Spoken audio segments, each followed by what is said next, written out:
Welcome back, everyone. Our final conversation is still on the theme of relationships. When we speak about relational ministry, often there's an end goal in mind in the relationship. We build relationships so that people will be drawn to our faith. We build relationships so that people will do a certain thing. And in the first webinar, we spoke about the importance of losing the so that, of recognizing that Jesus Christ is present in our relationships with one another. The relationship doesn't need to lead anywhere. Christ is present in that relationship, so it is valuable as it is. I wonder if we could kick off by thinking of some practices that help create a space where relationships can deepen. Michelle, do you want to kick us off thinking about that? Sure. So pre-COVID times, our church was quite big on having lots of meals together, especially for fundraisers. So we do porridge breakfast for Mary's Meals, or cupcake Sunday for Christian Aid, and baked potato lunches and curry dinners and all sorts. But this was led by the children and young people in our church, with adults supporting them and helping them to prepare food and get things organized. And the whole congregation would come to it, and you had mix and matches of folks around the table sharing the meals together. And it was a great opportunity to connect. And it was just space to connect, really, as a congregation outside of the Sunday service. And it's something that we've missed going into lockdowns. It's a lot harder to share meals over Zoom and things like that, isn't it? So a couple of our young adults, a couple of our 19-year-olds decided, well, let's have some Zoom socials instead. And so they decided to create a film night where you might watch a film ahead of time and then all come together and discuss the film together. So we did a Christmas film night, and two other young people wanted to have a quiz night, and they did an end of the year in review quiz night. And it was different generations coming together on Zoom for socials, but completely directed by our young people, who felt like this was what we were missing, because we really enjoyed connection and just time to be together with the different ages. And so that's been quite lovely. But what's also been nice over this time at home is that even though our online worship tends to be mainly adults coming to it, after worship, we have breakout time. We have coffee breakout rooms. And then you seem to see the children and young people appearing on screen quite often, especially in my house. My 5-year-old likes to join us quite a bit. And it's just lovely to have folks interacting and connecting with each other. And we're probably in the Zoom breakout room for coffee longer than we're in the worship time, just because we're so desperate just to have connection in this time as well. But that's been a joy to see. My 5-year-old get to know more people in the congregation as well through these breakout rooms. And for me, it's great because we all have our names under our pictures. So now, as a family worker, I now know more of the names of the people in our church as well, which is excellent. So, Jen, how have you found trying to relate to one another during the last year, and what can we learn from that going forward? Although I said in the last one that online communion was great, it was the only online thing that was great intergenerationally. I think it's been very hard to be intergenerational during lockdown, but there's been something really positive. So we've done numerous bags, which I'm sure many of you have done, which we took bags of activities based around our Messy Church to families that we had contact with through our Messy Church. And one Saturday afternoon, I think we had about 60 families, and we split it up between about 7 of us, and I had 10 people to visit, and my poor husband was driving the car.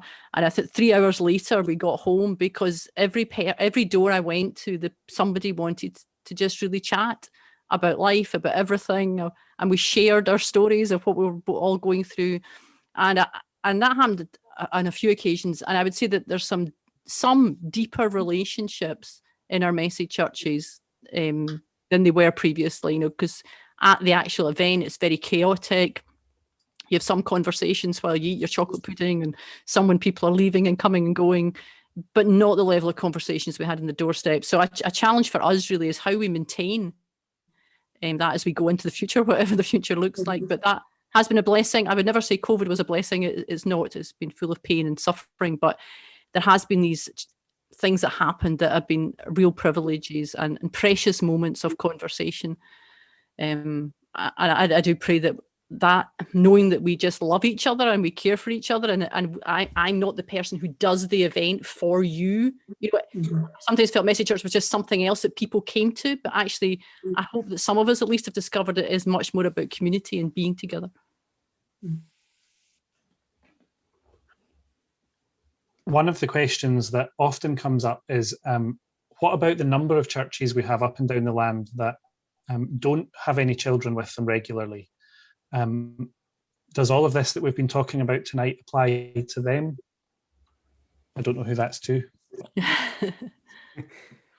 I know Roddy's got a great story, but just to set him up for that great story, I think that doing things creatively and not just using cerebral learning around engaging with the Bible is good for lots and lots of us. And these things that we're talking about tonight, and the lots of examples that are out there for all you people who are here, we've all got different examples of what we've done. These things are just good in themselves, and they draw us all closer to Jesus. So even if you don't have any children, just do it and have that attitude that it will include more people, even if the youngest age group isn't present. And as we do that, maybe other people will be drawn in, but they might not be. But just do it because it's worthwhile, not because you're trying to get to an end point. Mm-hmm. I think that's true. I think one of the things that the church can gift itself, perhaps, with after COVID, is that we are in a much more fluid place where we're more malleable. We can respond to things differently rather than think we're coming back and everything's going to be as it was. If the gift that we can give ourselves is to be in a place where it's all fluid and we can respond as necessary, learn, because we're not going to go back and everything's going to be different. We're going to evolve into the new things that we're going to discover that we're having to respond to.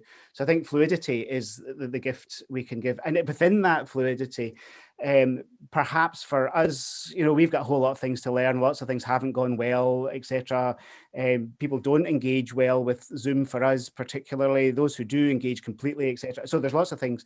But one of the things we have learned is how church festivals have possibly enabled us to focus on engagement and just relationship. Easter, Pentecost, Remembrance, Harvest, Christmas, bits of Advent, etc. Gather around these, because you don't actually have to do anything. We know what it's about. We're not having to think too much. It's just an excuse to be together and find ways of just learning to build relationships around these big festivals. The pillars, as the Jews had, now there's 4 big pillars that keep and for us, there's 4 pillars that keep the church going. Gather around these festivals in a kind of a fluid way, but it doesn't matter what generations we have in our congregation. I don't think that's important at all. It's about what do we do with those we have, or what can we do together with those who are together. And there is this story that you've probably heard it before, but it was a monastery. And the numbers were going down. People weren't coming to pray with the monks, etc. And everyone's getting despondent and miserable, and they weren't bothering much with things anymore. And they did their prayers, but that was it. And the abbot eventually said, "This is terrible. We're going to close soon." So he went down into the forest and found the local rabbi. Why he was in a forest, I don't know. But the rabbi was there, and he had this conversation with the rabbi, and they were there all night, and they would talk about this, that, and the next thing.